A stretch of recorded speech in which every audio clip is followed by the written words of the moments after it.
প্রিয় মানুষ আর স্বজনদের সাথে আনন্দময় মুহূর্তকে সঙ্গী করে আবারও কর্মে ফিরছে মানুষ। রাজধানীর বাস টার্মিনালে যাত্রীর চাপ না থাকলেও প্রবেশ মুখে আছে তীব্র যানজট, সেই সাথে আছে ট্রেনে অতিরিক্ত যাত্রীর চাপ।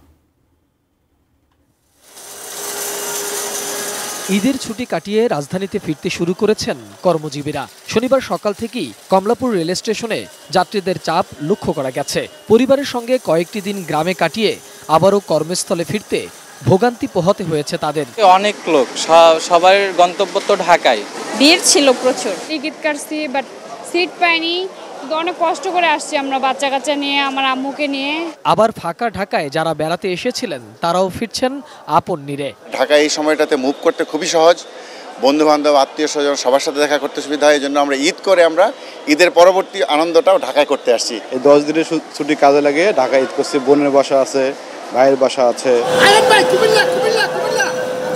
তবে বাস টার্মিনালে যাত্রী চাপ না থাকলেও বিভিন্ন স্টেশনে নামা ও ওঠার কারণে ট্রেনের শিডিউল বিপর্যয়ের কথা স্বীকার করলেন স্টেশন ম্যানেজার। ব্রেকফাস্ট, টিফিন কিংবা স্ন্যাক টাইমে মজাদার আয়োজন মানে অল টাইম ব্রেড।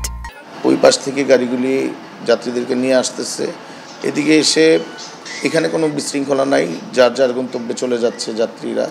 এখন পর্যন্ত আমাদের কাছে কোনো অভিযোগ আসেনি। ছোট ছোট স্টেশনগুলোতে কিছু যাত্রী ছাদে উঠতে দেখা গেছে।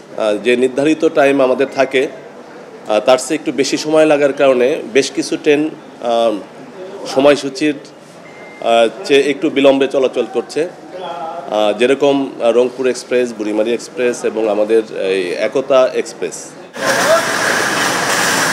মোহাম্মদ সোহাগ বিশ্বাস, এটিএন নিউজ, ঢাকা।